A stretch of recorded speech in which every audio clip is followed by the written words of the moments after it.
All right. Good evening, goeienaand, moweni. My name is Nicholas Smith, and I'm the Dean of the Faculty of Law here at Stellenbosch University. And it is my great privilege to welcome all of you here to this Anton Lubowski Memorial Lecture. And with all of you, I include all of the guests here present, but also our guests who are attending virtually tonight. I'm not only welcoming you on behalf of the Faculty of Law, but I'm also welcoming you on behalf of the Development and Alumni Relations Division, as well as Simonsberg residents. Many of you might know that Anton was a resident in Simonsberg in the 70s, and you might also know that he graduated from this university, from Stellenbosch University, with his BA Law degree in 1976. So the very first memorial lecture that we hosted in honor of his 30th anniversary of his death, we did in this very building here in the Hoofgebouw. And at that event, we spoke about the interconnectedness of all of us. Leslie spoke on that evening, Nadia spoke, all of our speakers spoke. And we said how our stories, all of our stories, intersect, connect, influence each other, and how it become our new realities. And of course, tonight, we look forward to listening to our esteemed speakers and to learn new insights and to, again, remember the brave and defiant persons who came before us and who made us who we are also. Perhaps the most special part of my role tonight is to extend a very warm welcome to the Lubowski family. It's very nice, Gabi, to see you again, to see the children. It's wonderful to welcome you back at Stellenbosch. And I hope that you will find this memorial lecture as special and as encouraging and inspirational as you did the previous ones. Finally, it is my pleasure then to welcome back also an old face, Max du Preez, only in essence, not meaning anything with that, who's been involved in this initiative right from the start as well. And he will be facilitating tonight's proceedings for us. So it's a very great pleasure for me to hand over to Max. He will be in charge of the rest of the event. And the only guideline that applies is that we will be finishing around 7:30, whereafter we would like to invite you to come and spend some time together in a social context to share those stories that we spoke about and to have some time to reflect upon the lives of those that came before and all of the young people that I also see here tonight, which is very encouraging. Thank you very much.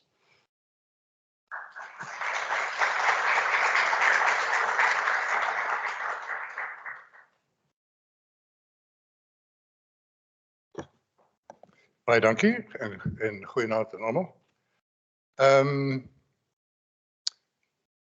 It's nice to see the Lubowski family. And I was just saying to Jolene, this has developed into something not good. I see you guys once a year, and that's on this occasion. We should break that pattern, at least see each other once in between. Anton Lubowski was my dear friend. I was working in Namibia with the transition to independence when the United Nations arrived, and we became really close friends. We shared a passion for freedom and human dignity and democracy. But fortunately, we shared a whole lot of other more pleasant things on a daily basis. He was the most chilled revolutionary that I'd ever met. They should all be like that. Anton was a warm-blooded Namibian patriot, but he also always had significance in South Africa. And it's interesting that there is an Anton Lubowski Street in Windhoek, but there's also an Anton Lubowski Street in Uppington. So He's always had a significance here. He played he was a bit of a role model to young, especially Afrikaans men. Of course, he went to university here, and he went to school at Paul Roos. And what people who didn't know him don't know was I never spoke a word of English to Anton because his mother was Afrikaans, and he was my Afrikaans friend. We have a good panel tonight. On the far left, there's Justice Bekebeke, Director General of the Northern Cape Government. He's also here to be questioned about his activities as a member of the committee drafting principles and guidelines governing democratic elections. On his right, Professor Thuli Madonsela, Professor of Law and Chair of Social Justice at Stellenbosch. I was tempted to be mischievous and say, and next to Justice is Usisiwe Mkwebane's predecessor, but I won't do that. And then Moeletsi Mbeki is an author, a political analyst, public intellectual. You might remember seeing another guy vaguely looking like that on television. But we got the real deal here. We got the real deal.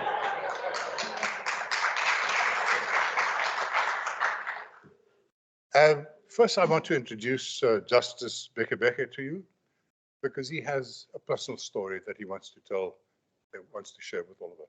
Justice.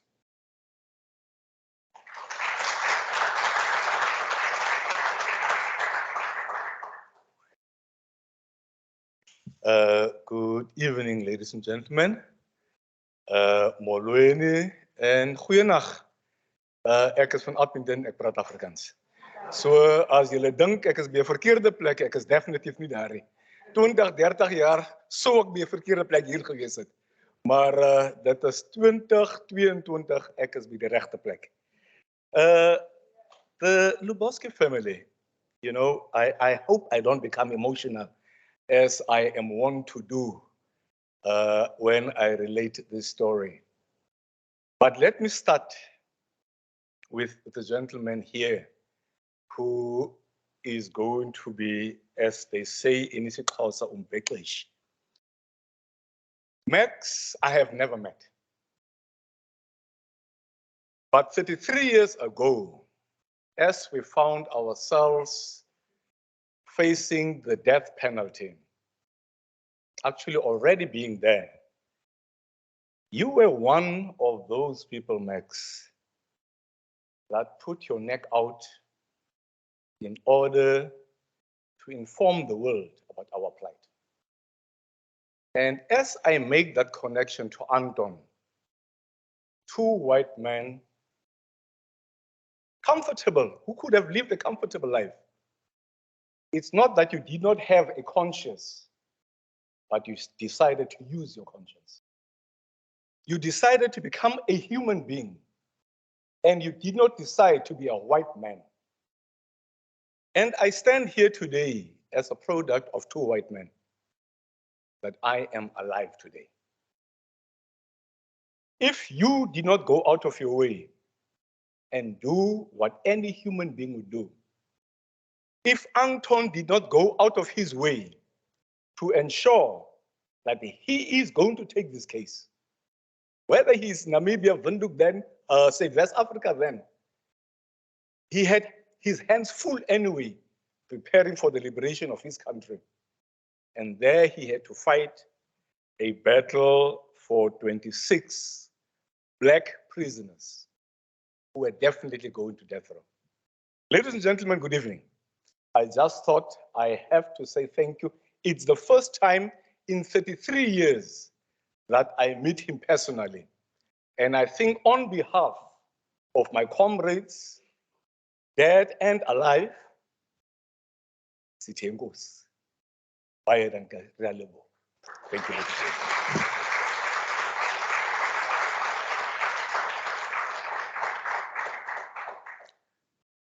I think there was some sort of protocol that was established here. I'm not good in those things, even though I'm in government. Professor so-and-so, Dr. so-and-so, I normally want to be the second or the third person to stand up and say on the protocol that has been established.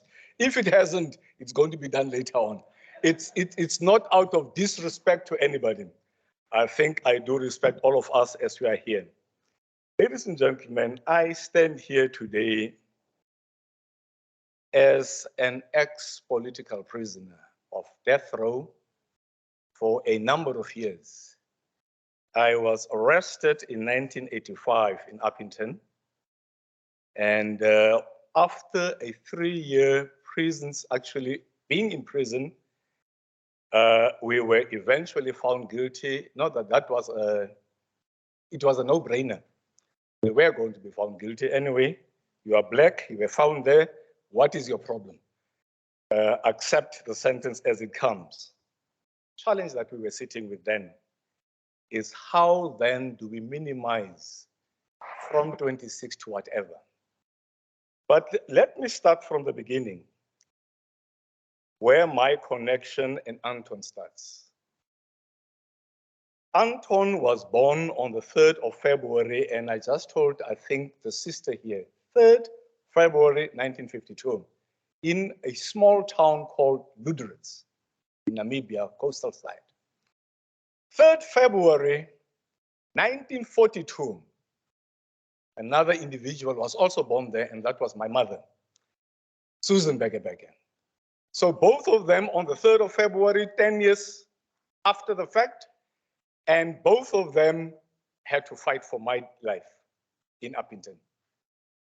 So ladies and gentlemen, the connection was there even before I knew about it. But how did I get to know Anton? I always wanted to become a medical doctor when I was young. And during the late 70s, 80s, I could not make it to any university in South Africa. And the next best thing for me to do, Max, I went to Windhoek. And I went to go study as a male nurse, 4 years, and I finished. And that was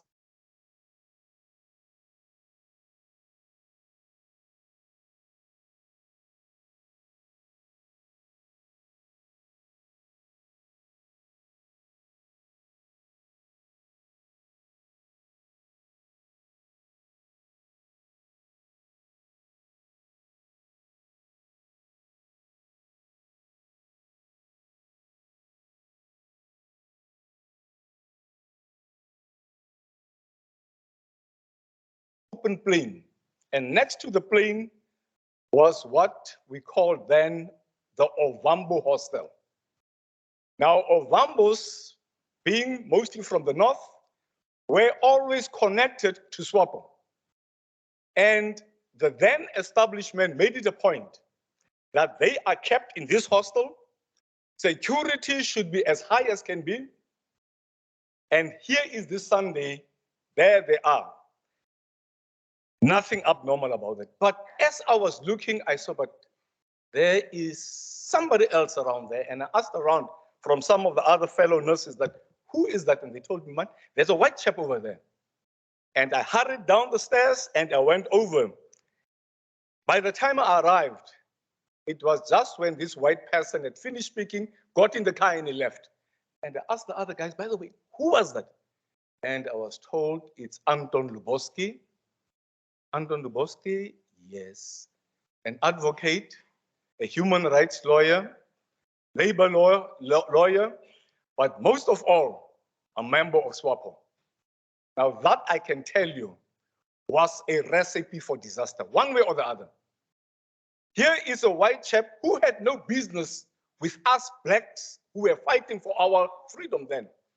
But he made it a point, given all the luxuries that he could have enjoyed, just become a white person, live the life that is afforded to you. He decided not to do that, like Max. He decided to become a human being. Not a white person, not a black person, simply a human being. And a human being with a passion for the next person. I didn't meet him there, but I followed what he was doing for the liberation of the downtrodden and the African. 1985, I finished and I came back to South Africa. And that was the year, as we know, South Africa was made ungovernable. And we played our part therein. And the price that we had to pay as the Uppington 26, that 14 of us were found guilty without any extenuating circumstances. That was also a no-brainer. For the 3 years that we went through, we knew one way or the other, there's not a single one of us who's going to be found not guilty. Max, as you know, a 65-year-old and a 63-year-old woman was also amongst us, being accused of having run 100 meters, catching a policeman and killing a policeman. That could never have happened, and that never happened. I was telling some of the panelists last night, the only reason they got arrested, their sons were also involved in the struggle. We didn't get the sons, you are also good. My brother wasn't there, he was also in there. My best friend wasn't there, he was also in there. So when you analyze the Uppington 26, you will see it's mostly family and friends who were arrested. And we had to pay the price. On the eve, after we were found guilty, and we knew they would like to get the sentence passed as soon as possible, hang us as soon as the world knows about the calamity of Uppington. That evening, we came back to the cells and we had to strategize. What do we do? And that's where my memory came.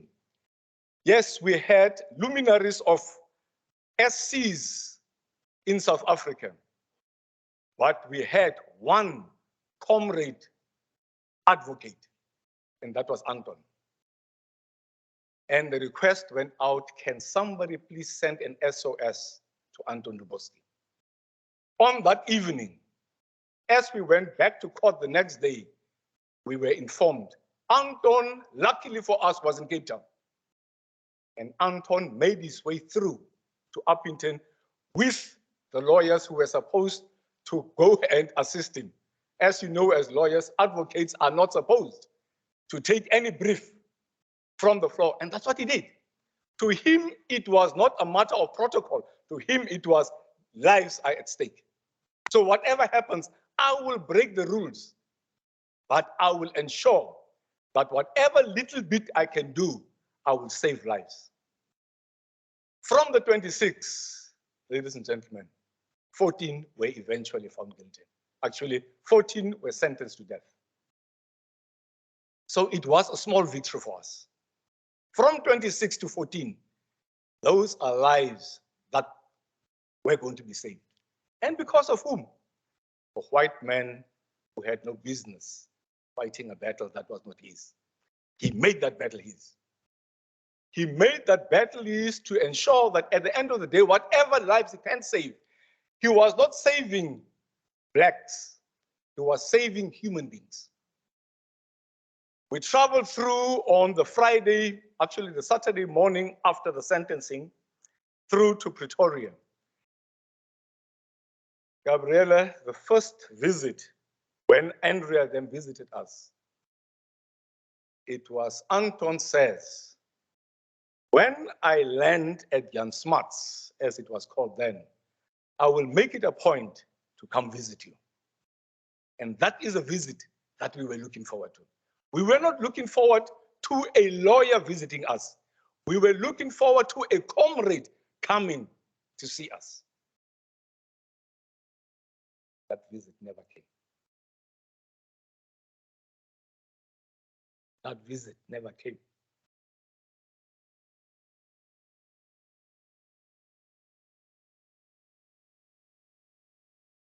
I remember the evening. It was 12 midnight. I couldn't sleep, pacing up and down. Andrew Likanyane, one of our comrades on the other side, also pacing up and down. And I just heard Anton Lubowski. You know, you sit You listen and you don't listen. And I heard Anton Lubowski. By the way, then on death row, we were not even allowed to speak to each other. We used to get exercise Monday to Friday, keeping quiet, walking around the courtyard. So even that evening, but I knew something was wrong. That was the longest 6 hours of my life on death row. We waited until 6 in the morning, and I think it was still Springbok Radio, if I'm not mistaken. Yes, I'm not mistaken. And on the headlines, Anton Lubowski's death was announced, and I can tell you. Now take somebody on death row. You don't have hope anyway. And then you hear this news where your legal representative, I did not need to be told who did it. We knew it was part of the establishment. We knew it was part of the, who pulled the trigger, we don't know. But I can tell you, we knew. And on that day, ma'am, that is the day that we defied our jailers. We could not keep quiet. The Uppington prisoners stood around there, and all of us, because we had to explain to Gideon Madlangolwane, the 65-year-old, who could not understand what happened. Tata, Anton, ubulewe. And he was asking, but why would they kill Anton? And we have to go into the details as to what might be the reason. But fact of the matter, whatever reason, he has been killed in a hail of bullets. Whatever little hope we had was gone, evaporated at that moment. Because it was not just a lawyer who was killed. It was not just a father who was killed. This was a freedom fighter. And for that, today, you know, when I received the invitation, it was, this is a no-brainer, come what may. Yesterday and today, we had a gender-based violence symposium in Kimberley that I was supposed to chair. I said, no way, I'm coming here. I have to come here. Just to give the little bit of my interaction with Anton. But as I'm about to end, the question is that I've been asking myself, when you look at some of the occurrences in our country, the civil unrest in July 2021, which some called an insurgency, did it have to go that? Is that democracy, is our democracy going that route? Parliament getting burned. It's been there for how many years? Got burned during our watch. What message is that telling us? When you look at the state of local government, 151 municipalities, dysfunctional. And that is at the point of service delivery. And we find ourselves at a point of 151 of our local government municipalities being dysfunctional. Yes, indeed, I think for all of us, whichever way, whichever political party you belong to, there is a level of trust deficit. And how are we going to be able to bridge that? To ensure that this democracy that some have died for, needless to say, how are their blood going to ensure that we, who have at least the opportunity to still make things better, we can continue with that? Nadia and Almon, you know, it always has been a struggle for me to understand or to try to put myself in your shoes. To have lost a parent in such a callous manner. You know, death by itself is a painful thing. But death without closure is slowly killing yourselves every day. You need to, you know, every little information that you receive, is that the possibility? Are these the ones who might have done it? And until such time that that comes, whether that day is going to come, I don't know. The only thing I can say that You are made of sterner stuff. The father who fathered you, the father who loved you, his blood ran in your veins. And I could get the sense last night when I chatted to the two of you. I could get the sense that, yes, Anton is not here physically, but Anton is still alive in the two of you. Thank you, ladies and gentlemen. Thank you.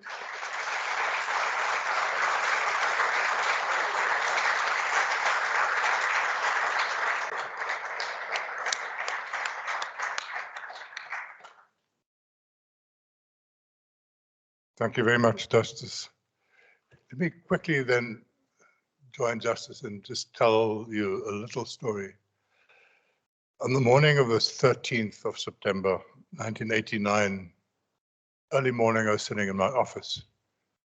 We had this strange little newspaper that we started up in the north called Vrye Weekblad. Sheer madness in the beginning, in the middle of P.W. Botha's finger wagging and total onslaught. We thought we could speak the truth about apartheid and stuff. It was pure madness. I was sitting in my office and I got the call that Anton had been assassinated the previous evening. I don't remember ever being so angry for a very long time in my life. And I had to talk to myself and say, you can't be more angry about Anton than about all the other people who get killed like this and who are tortured. And still, I loved Anton. He was my friend. And I turned to my colleague, Jacques Poe, and we both said, we knew who did this. Like Justice said, we don't know his name or their names, but we know. And we know there will be stories, but we know what we know.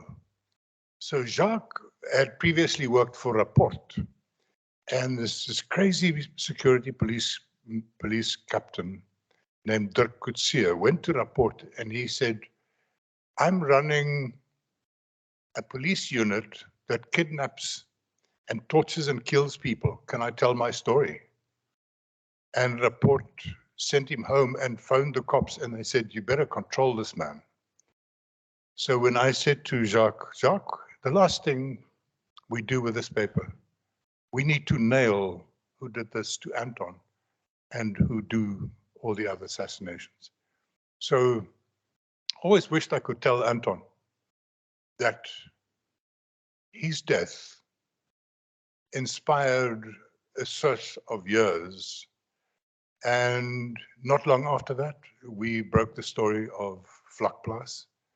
And not long after that, we broke the story of the Civil Cooperation Bureau.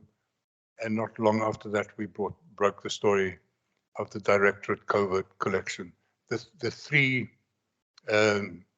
clandestine, as we call them, moordbendes, killing commandos. That was my little story that I just wanted to tell you, that my inspiration came that morning. Oh, and there was another little episode. I believe Moeletsi and I were talking about getting older and mellower and so on earlier. And I am, at least I'm trying to be more mellow. I believe in forgetting and forgiving, and all these policemen who tried to kill me and who blew up my offices and blew up my car came to me afterwards and said, you know, sorry, and you know, now we're on the right side. And I just roll my eyes and say, dis reg my maat, gaan huis toe en slap goed en doen mooi goed. But there's one individual that I find very hard to forget. And his name is Magnus de Merendol Malan, who stood up in Parliament. And I watched him and I went white in my fingers. He stood up and he said, Anton was one of us. He was a spy for the Defense Force. Now, how do you disprove that? How do you disprove, if I say, well, Max is a spy, or of course he will deny it. And I knew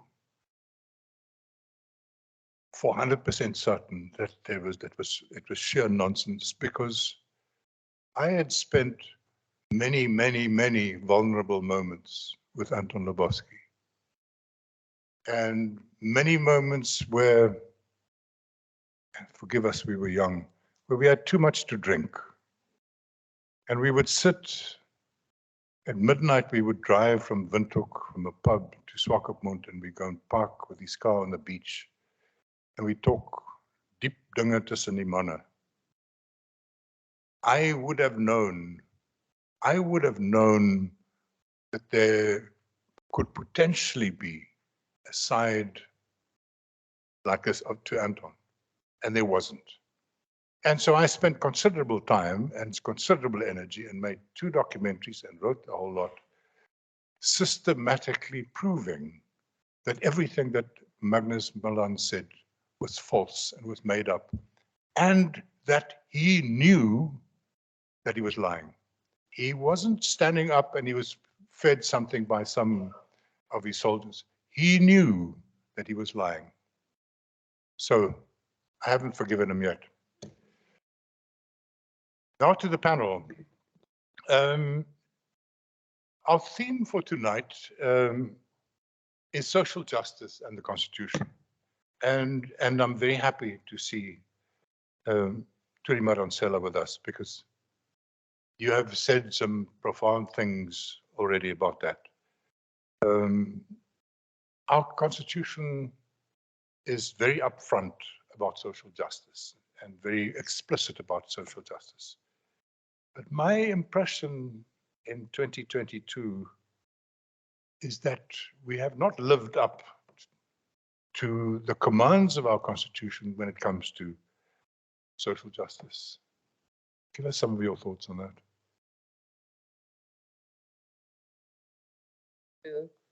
Oh, thank you. Firstly, greetings to the family, the Dean of Law, and of course, fellow panelists and all of you esteemed guests.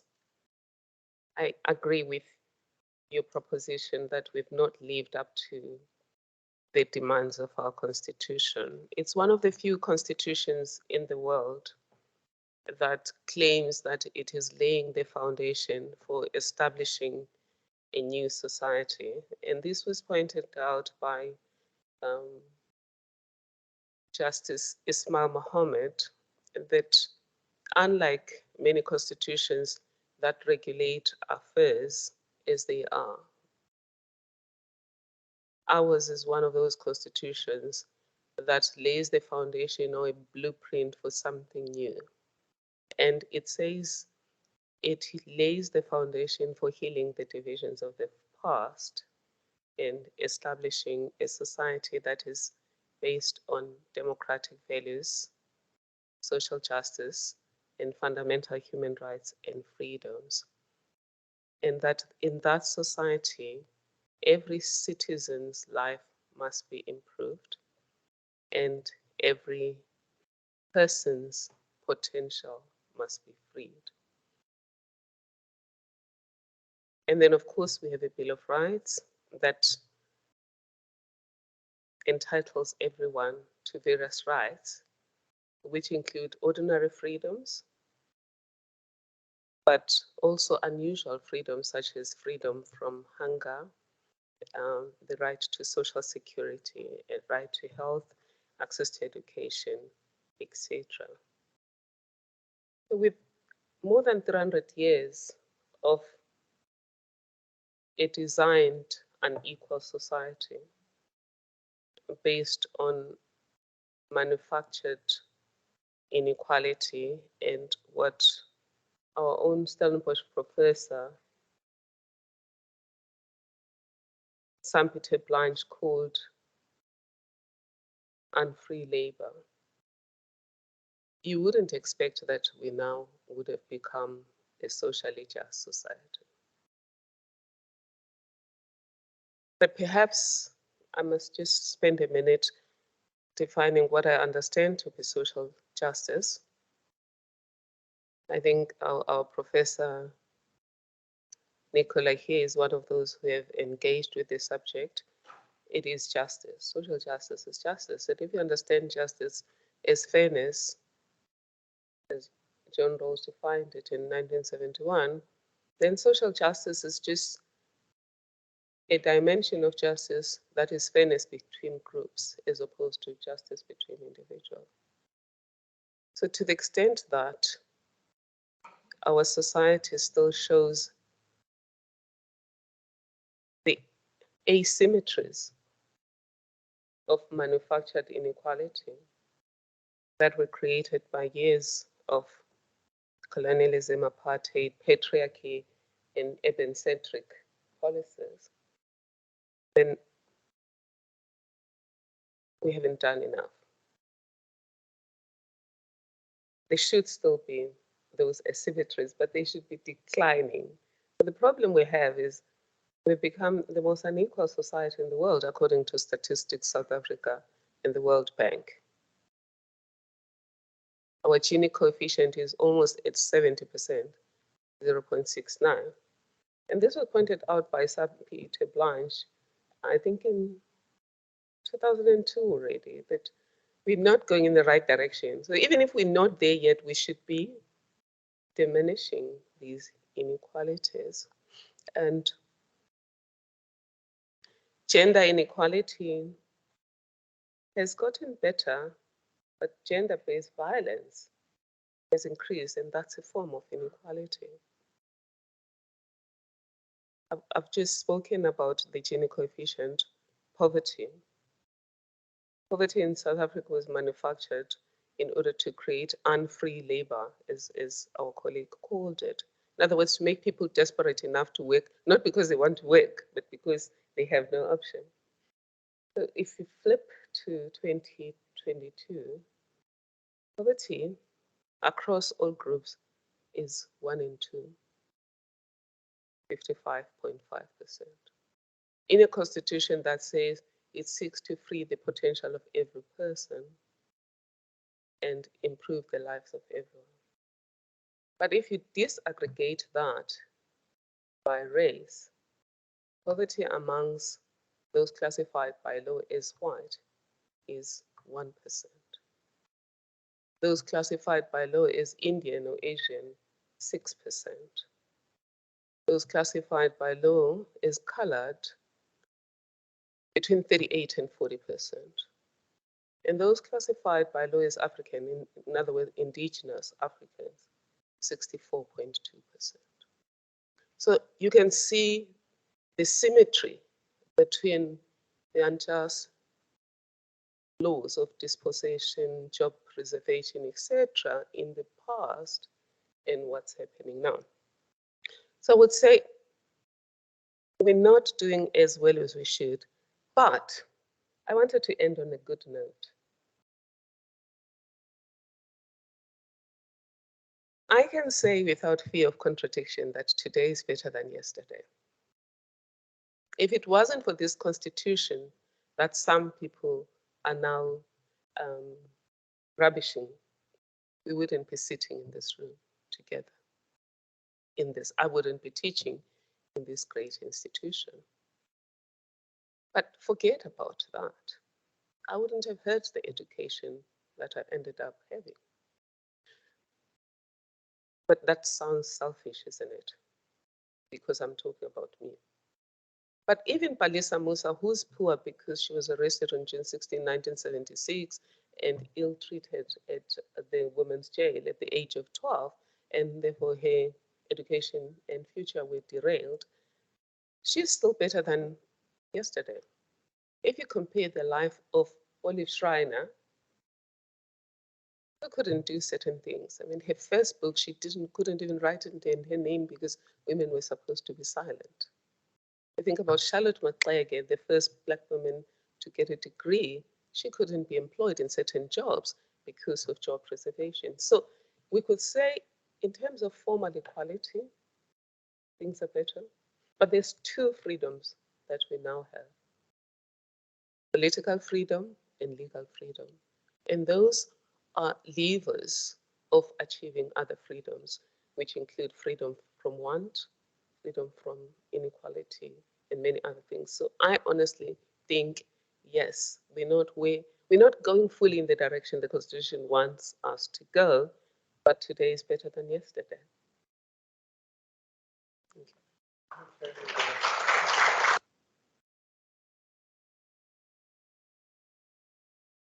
you.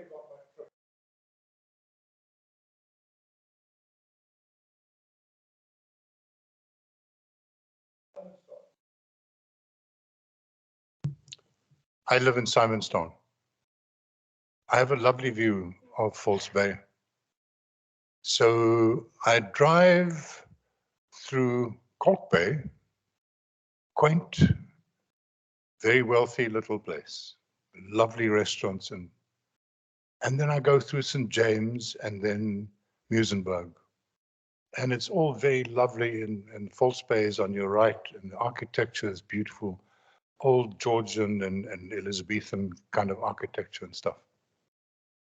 And then you go Baden-Powell Road. And then you drive through people who live a meter from the tarred road in a tiny little thing, a hockey of plastic and cardboard. And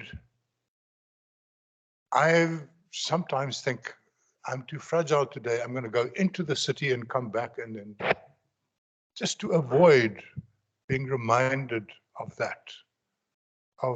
I'm coming from Simonstown and Kalk Bay and St. James and Muizenberg, and these people are just getting more and more and more, and they're suffering more and more. It's no way to live. And I, of course, being a non-religious Calvinist, I go back and I engage in guilt and so on. And then sometimes I just get pissed off and I say, it's been 28 years. It's been 28 years. Why could we not have made it better in 28 years? Why are the whining white voices, us moaning about service delivery and high taxes, louder than the people that I see next to Baden-Powell Road? Moeletsi, why isn't it better after 28 years of ANC rule?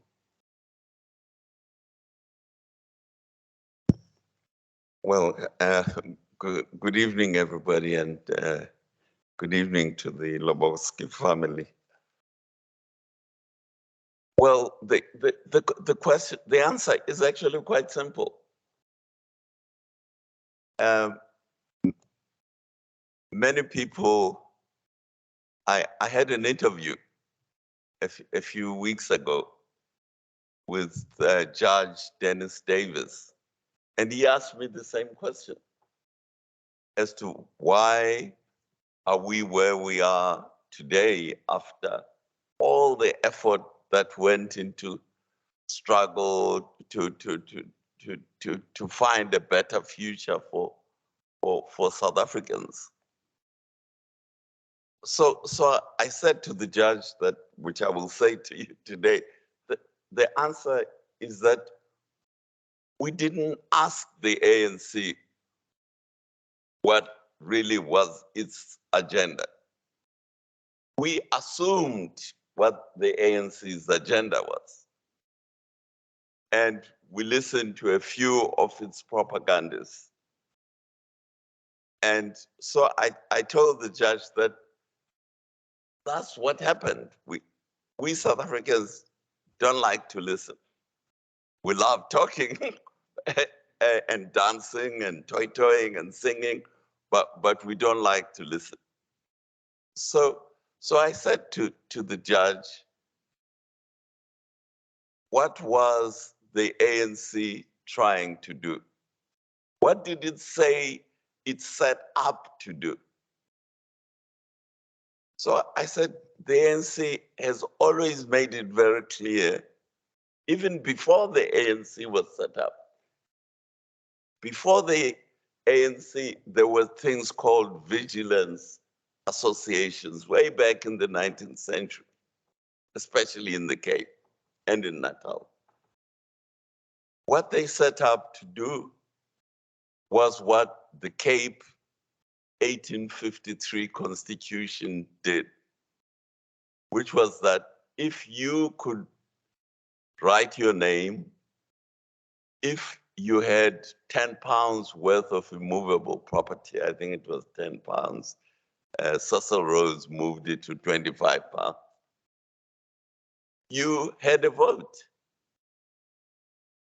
So what the ANC leadership, the people who founded the ANC, set up to do was to be incorporated in, first and foremost, the Cape system, which was the Eastern Cape and the Western Cape, to have the vote, and to live like, to have the same rights as the white people had.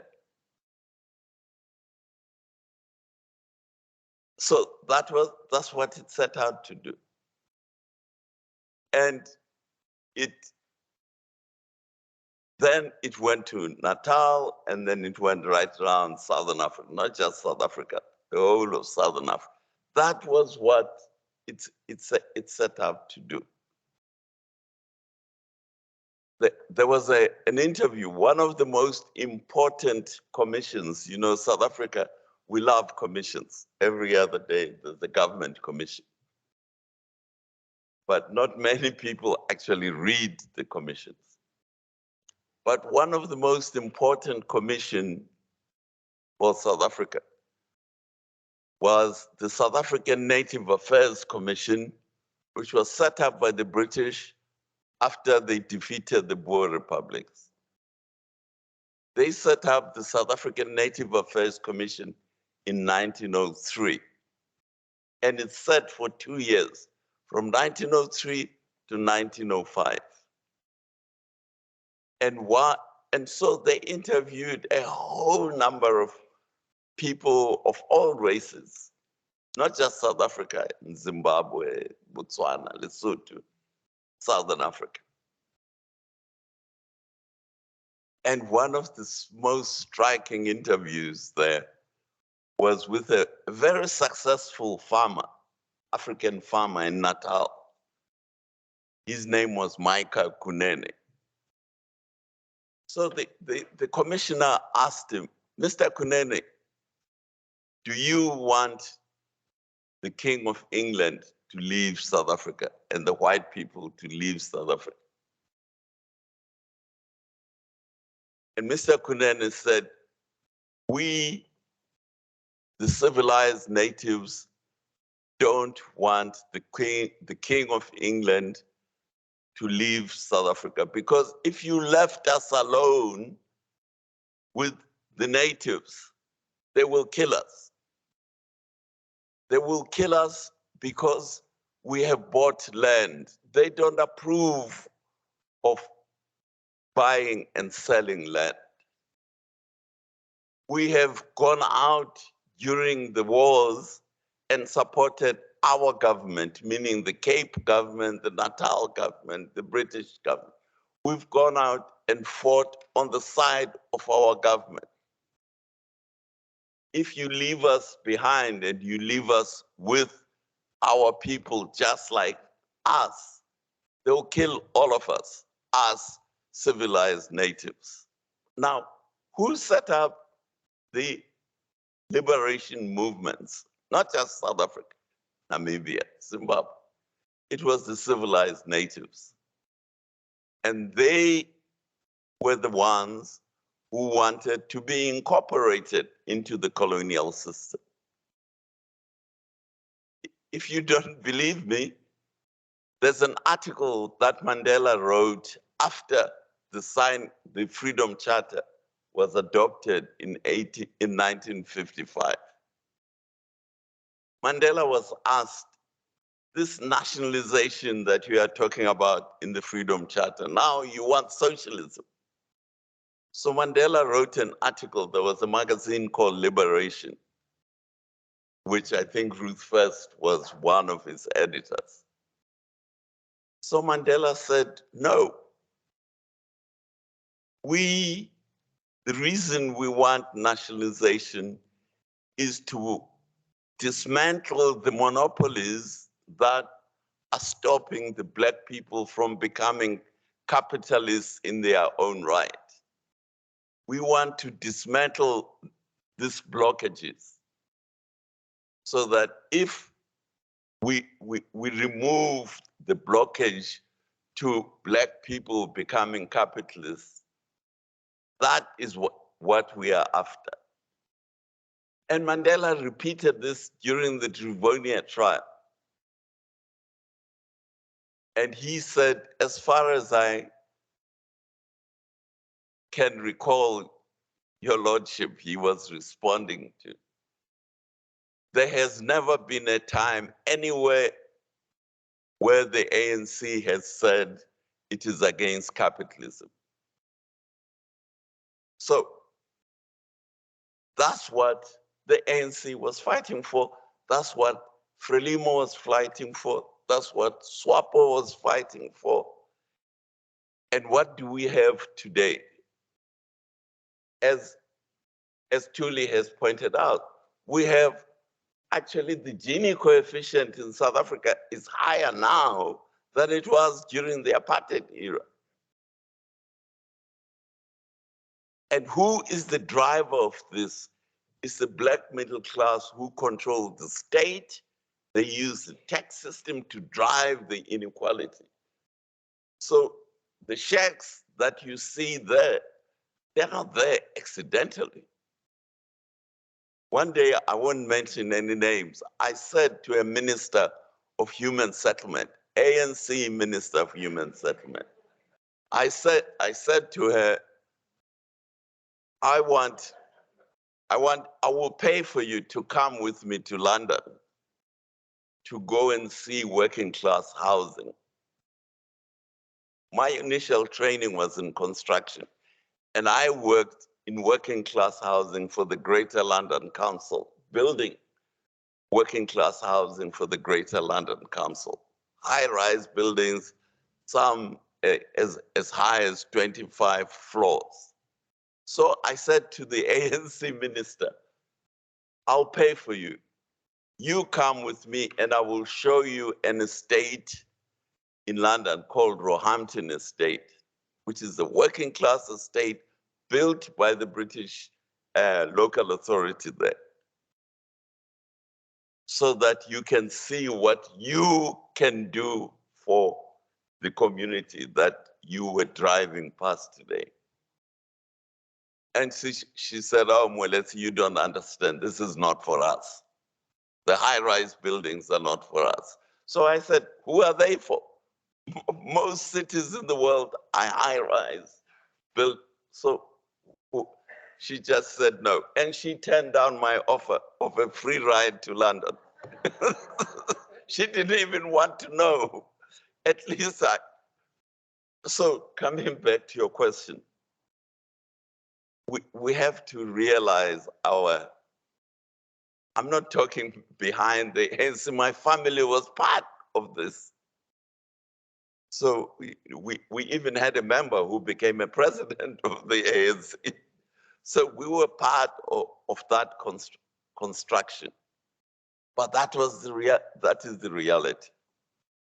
Now that we know the reality, you know, the World Bank last year, they did a special study of inequality in South Africa and in Namibia, because even they were shocked. Now, if you shock the World Bank about inequality, then you must be really bad.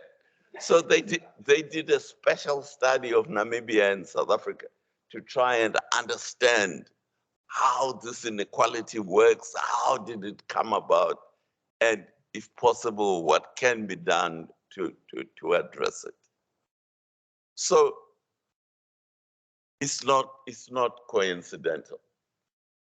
But if I can just say, at the root of South Africa's and of Southern Africa's challenges, we have an economy that was developed by the British at the end of the 19th century. In all the conversations that happened in Codesa and all these other negotiations in Namibia, what was that resolution of the United 4-5, was it 435? 435. There was never anything about how to transform the economy that the British put in place in Southern Africa. The British model of the economy, and it was one of the geniuses, I have to admit, the real genius of South Africa's problem is a gentleman called Cecil Rhodes. Cecil Rhodes designed the economy of South Africa. He comes from Kimberley. And that's where the design started. There's a big hole there, I understand. So we are still in that big hole, and we are digging deeper into the big hole of Kimberley. It's just that this hole now is everywhere. You go to Lubumbashi, you find a big hole. You go to Ndola, you find a big hole. You go everywhere in Southern Africa, you find a big hole. Where does this big hole come from? Cecil Rhodes came up with a design for this big hole. He realized that Southern Africa has some of the best mineral deposits in the world. But to get to those mineral deposits, he said, I want cheap labor. So he came up with what he called the migrant labor system and the compound system. Now, what this migrant labor system and compound system does, it manufactures a surplus population. That's what it manufactures. So in return for digging the diamonds and the gold and the platinum and the copper and all this, it also creates a surplus population that is outside of the economic system. It creates the surplus, which is one of the ways in which you keep down wages, is having a surplus population. And this system, in all the discussion that we had in Codesa, over 4 years of discussion in Codesa, not once was the issue raised as to how do we address this inheritance that we've inherited from the British. So this is the challenge that we are sitting with today. We have to address that. It's not going to go away. Just to conclude, Mr. Chairman, there is one other country that is like us in the world, which had an inherited colonial economic system, and that's the United States. The United States was a British colony like we were a British colony. Their role, our role is to produce the minerals and the metals. The role of the United States was to produce cotton for the Industrial Revolution. I'm sure you all remember your history. The role was slaves, cheap labor of slaves, and the production of cotton for the Industrial Revolution in England. From independence in 1776, the Americans lived with that economic system until eventually in 1861, they realized this is not for us. We have to get rid of this economic system we have inherited from the British. But the British, they don't do things by hand. They had their allies in the United States, which were the slave owners. So the slave owners saying, we're keeping the cotton and the slave economy. So they had a civil war which lasted 3 or 4 years, and over 700,000 people were killed in order to change the economic system that the United States inherited from British colonialism. As soon as they changed that economic system, the United States economy took off and became the most modern economy that it is today. Now, we unfortunately have to do the same thing, hopefully without the 700,000 Civil War casualties, but we have to change the economic system that produces this surplus population and products for the London Metal Exchange and all of that. Thank you.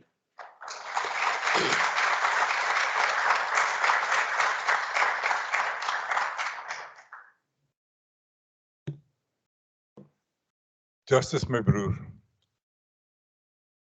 Bring 'n bietjie hoop terug in hierdie gesprekke, man. Moeletsi has now talked us into a depression. Just bring us your perspective, because you also made remarks about the implosion of local government. So, and you're at the coalface of this. What is your, I mean, we're not traversing in a whole lot of topics tonight, but I think this is important. And then we're quickly going to touch on a few other things. Your perspective on what you've heard so far from Thuli and Moeletsi. Thank you, Max. I think, let me just ask Mr. Mbeki to leave my big hole alone. Yeah, he must go and get his own. No, we find ourselves indeed in a situation where we never thought 28 years down the line, this is going to be a discussion point of where we should have been and rather where we currently are. I want to concur with Prof Madonsela. Yesterday was indeed better. But in 1994, the projection that we made as the ordinary man in the street was we would be far better than where we were supposed to be now. And why do we find ourselves in a situation like this, given the best constitution in the world? Is it what our political principles are not implementing? Let me just take you, unfortunately, I'm from a very small province, 2% province, that's what we are called. But when you look at what we contribute, the longest train goes out of that province with our minerals. You go look on the roads, how they get damaged with what we produce in that province. And everything goes out. It's to China, it's to wherever that goes to.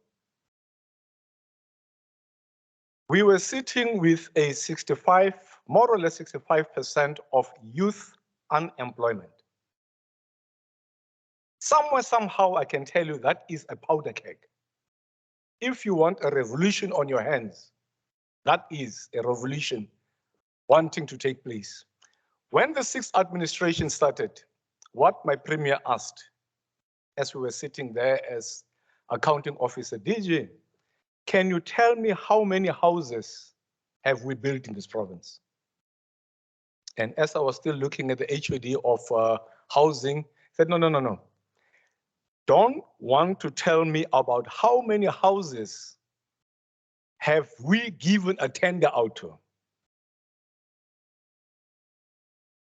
Because the effect thereof is, as a government, we haven't built a single house. And it takes us back to say, but you know, there was the poor Afrikaner issue that we had. And how did they resolve it? Publieke werke. We had the Department of Public Works, where poor white artisans were trained. They were skilled, and they did the work. And that took care, one, of a better economic outlook for them. Secondly, they were skills. And the question then becomes, what stops us from doing that? Simple things, you know, we want to write theses, we want to have discussions for the next 20 years about how can we resolve this unemployment, this social injustice. There are simple solutions.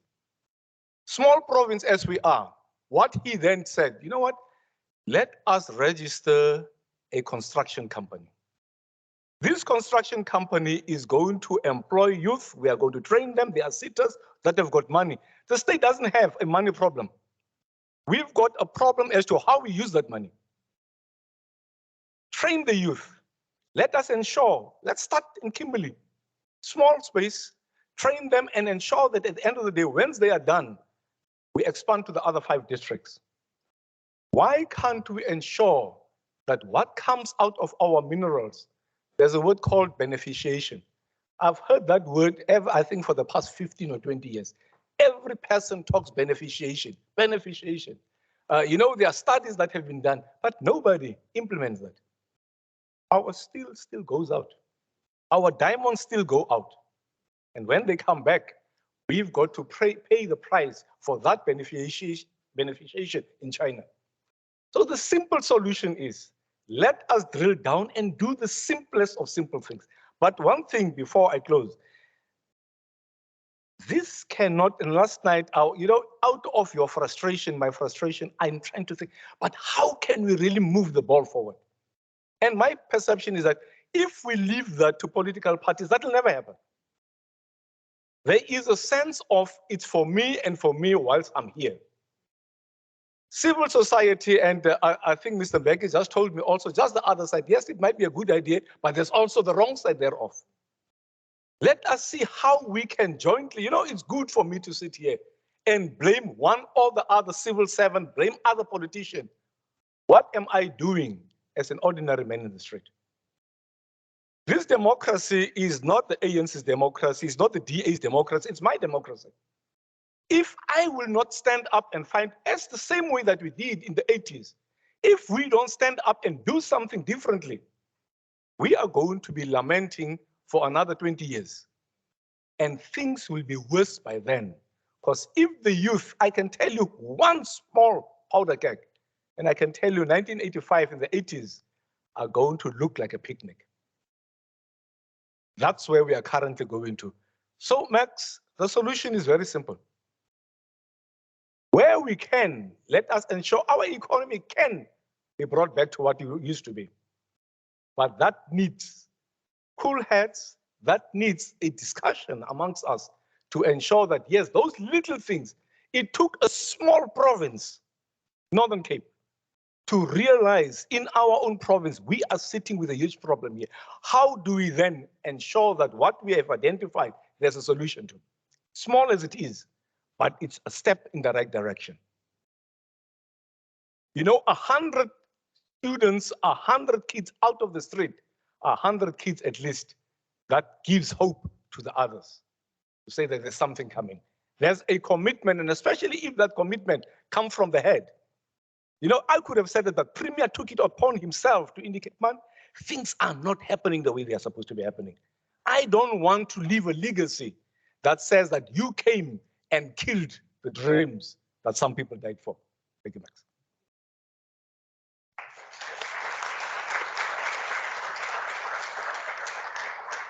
One of the most depressing things that I've read recently was the findings of a survey by Afrobarometer, where they asked quite a lot of South Africans across the board, would you be happy to give up your right to vote, your right to personal freedom, your democracy, if you got in return proper services like electricity and good education and a home? 60% of people said, yeah, you can take the elections, you can take a free press. That is truly, truly depressing. We got so much more to say, but we've run out of time. Can I have come back to you two for a last thought before we close? It is now 20 past. Thuli, a concluding idea, hopefully uplifting. Just to say, I particularly concur with my colleagues that we could do better than we have done, and concur with them also that we have the capacity to do that. Where I slightly differ with my colleague Mbeki is putting all of the blame on our colonial past, because then we forget 1932, when a proper design for South Africa was created by the Carnegie Commission, and it was meant to address the poor white problem, but in that process was built the hierarchization of difference, including race inequality. And I think going forward, there's no point in blaming the past, but there's a point in doing what Mr. Bekebeke is saying is, what can we do? Here at Stellenbosch University, we have agreed with him and with Mr. Mbeki that we are all in this boat. If it sinks, we're all going down. And therefore, we all have both the capacity and responsibility to keep this boat afloat and to redirect it to where the Constitution says it must go. And I travel in South Africa a lot, and I speak to people.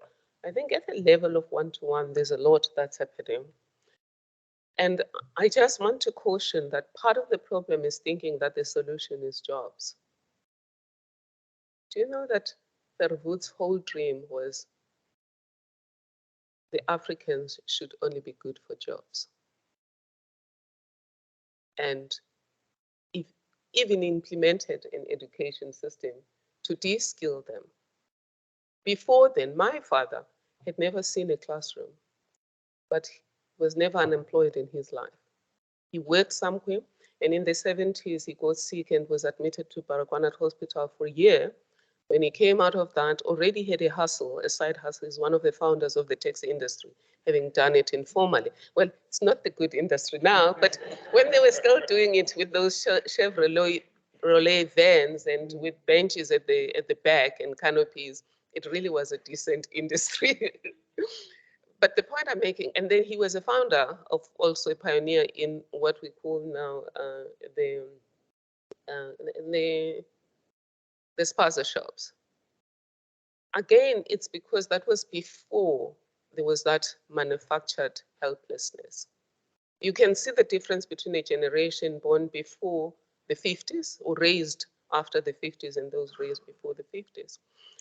So we can reintroduce design thinking. The difference here is that we move away from the idea of justice as just us into an idea of justice as justice for all, and all of us for justice, because each of us are capable of advancing justice. Just to give you an example, yesterday we had a kickstarting of deepening democracy, 28 days of deepening democracy in Kayamandi.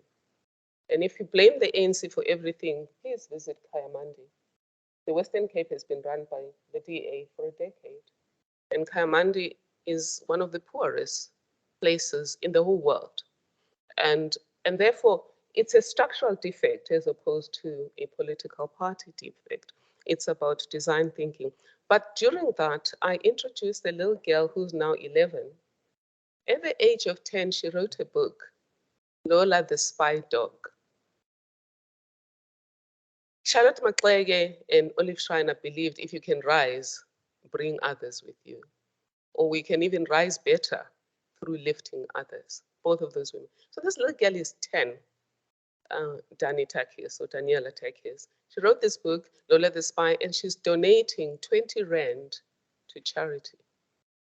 10 Rand is going to fees for these students that get excluded because they haven't paid their fees. And one of those students came on board after we spoke about Daniela. She was lifted to come and speak. And she said, for 2 years, she couldn't find a job because she couldn't get her degree, for 2 years. After the Action for Inclusion campaign paid her fees, within 1 month, she got a job. So this little girl is donating to that. She's also donating to Trek for Mandela, Caring for Girls, which is collecting sanitary pads. So each one of us can, I'm not suggesting we should treat people as charity cases, because inequality is more complex like than that. It includes stigmatization. We can do something, but from government, again, here at Stellenbosch University, we suggest that we use something called SIAM, Social Justice Impact Assessment Matrix. Every time you pass a law, ask yourself questions. What's the relationship between this law and the objectives of the Constitution? 2, who are the beneficiaries of this law, policy? Who? And BE, for example, if it had been subjected to SIAM, it would not have been passed in the manner it is passed, and etc. So my view is there's a whole lot of good things that are happening. We just need to strengthen those synergies. And so we invite you to 2 processes, 28 days of deepening democracy. Invite people under spaces, what do they call? They call it open space. Invite, open seat, thank you, thank you, she was there, my colleague. So open seat is an app that is similar to Airbnb. The good thing is it's South African. So that admin fee is not going to America. It's going to these young people that have started Open Seat. They're inviting you to invite people to your home and discuss how do we deepen democracy. There's a lot more we can do through our own agents, including ending corruption. We didn't speak much about how corruption also undermines social justice, and I do believe it's a grave injustice. Okay, and then the last thing that I suggest you do, please join us in the M Plan for Social Justice. It's named in honor of that Palisa Musa that I spoke about, who is poor today, but fought for justice. Also honors people like Anton Lubowski, who died for justice, because as you see it, they were Abantu. They embraced Ubuntu beyond identity, identities that separate us. And that was the same with people of the old. So dear colleagues, I think tomorrow is going to be better than today if me and you level up. Thank you.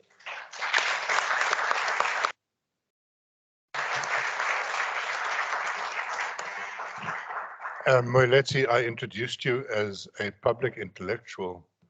Here's the worst possible challenge to any public intellectual.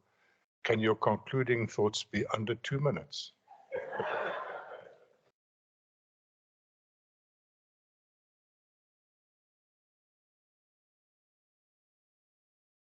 Mandela said it all, and Thuli has just repeated it. It's all in your hands. But you shouldn't underestimate the resistance that you face. I have explained how I offered a government minister to go and see working class, top quality working class housing in the United Kingdom. And she said, no, she's not interested.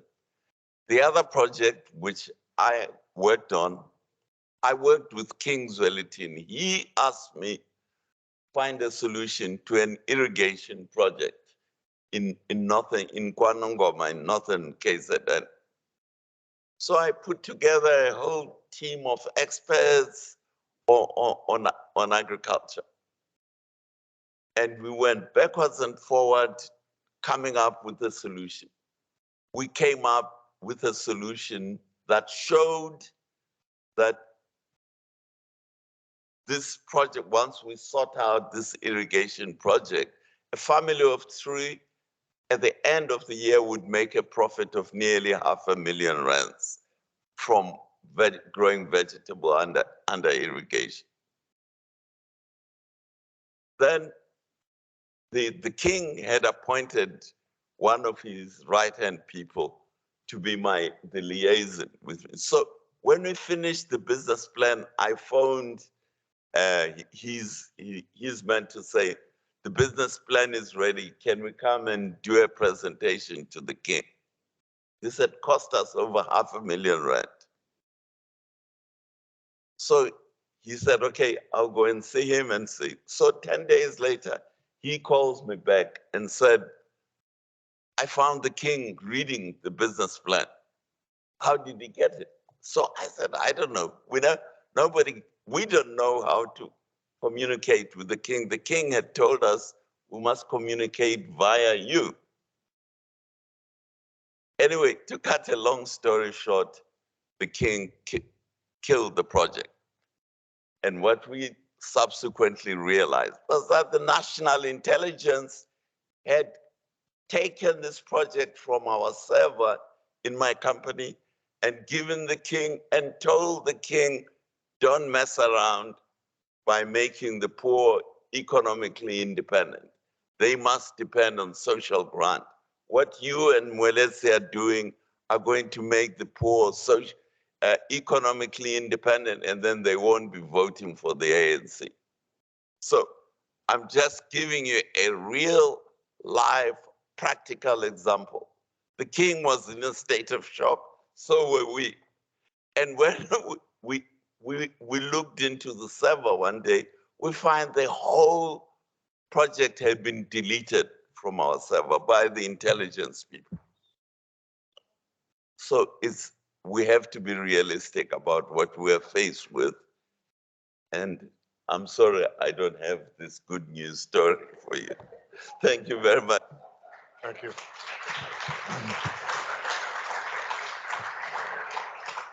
Thank you very much to our panelists, Justice and Thuli and Moeletsi.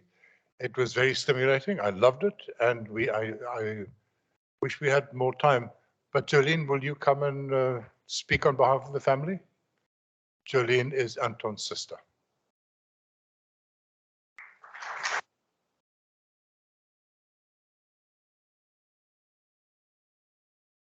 Well, I don't know. I don't quite know always who's more important than the other.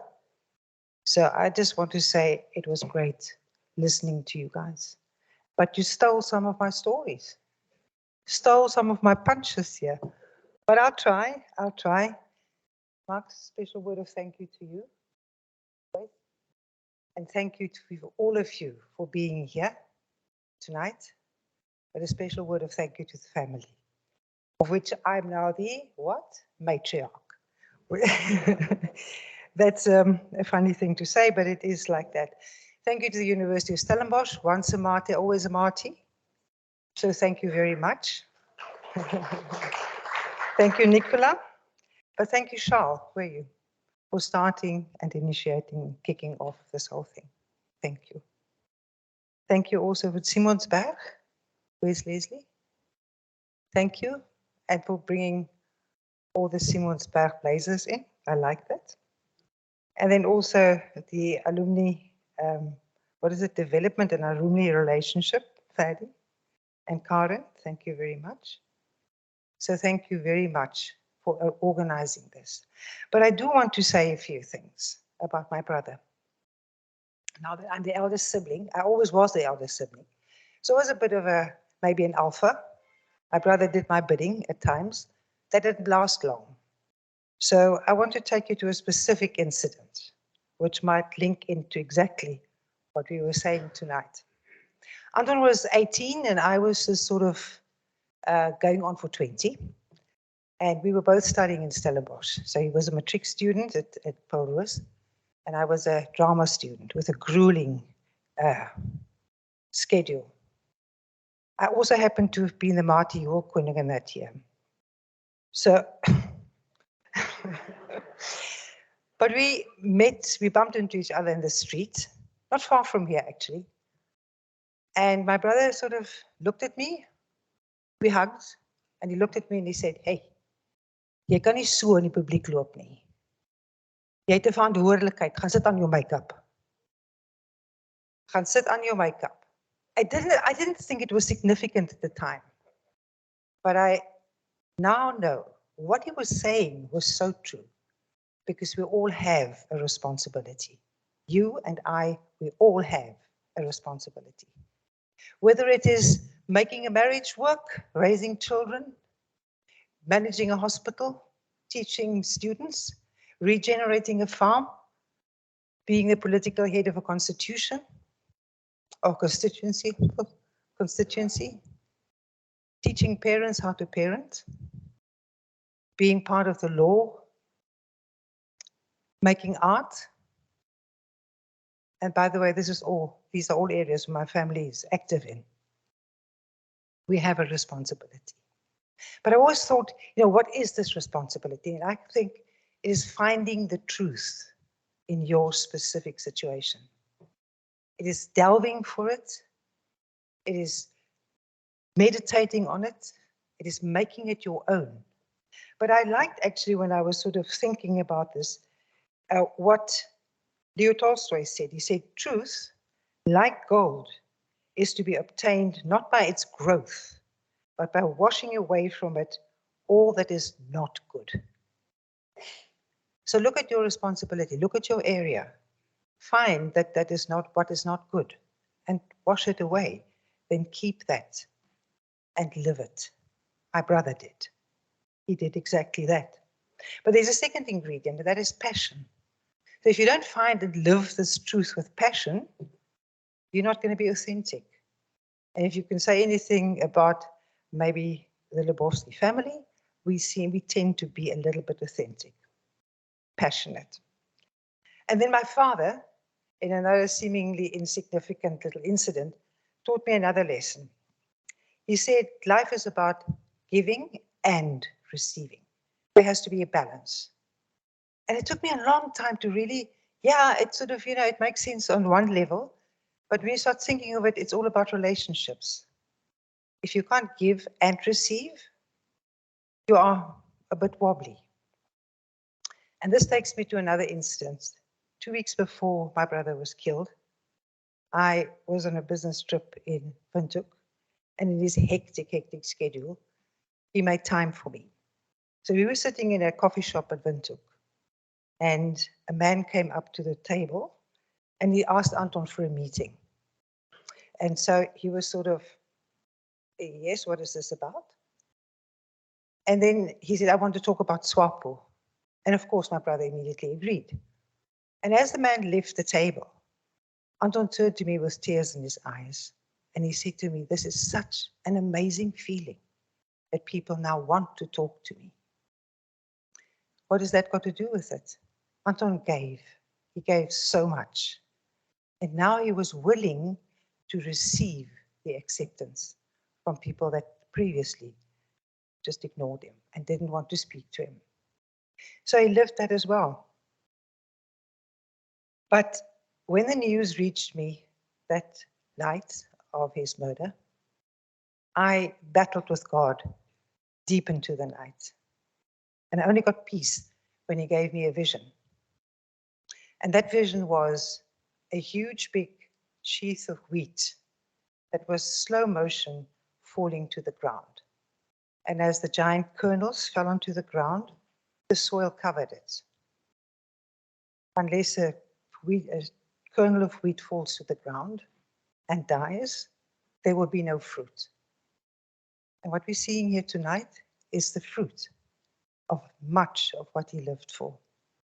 So Anton's kernels were his living his truth, expressing his love, sharing his passion. He took action towards what he believed in, a free and an equal Namibia. And he walked his talk. It wasn't really a lonely walk most of the time, but he did walk it. He lived and breathed and beamed and worked his truth. So what is the end of the story? Why I said that people were talking about tonight, our wonderful panelists tonight. Anton took up his responsibility of looking for the truth for Namibia. You and I have to do it for our hurting country. So you have a responsibility. Go put on your makeup.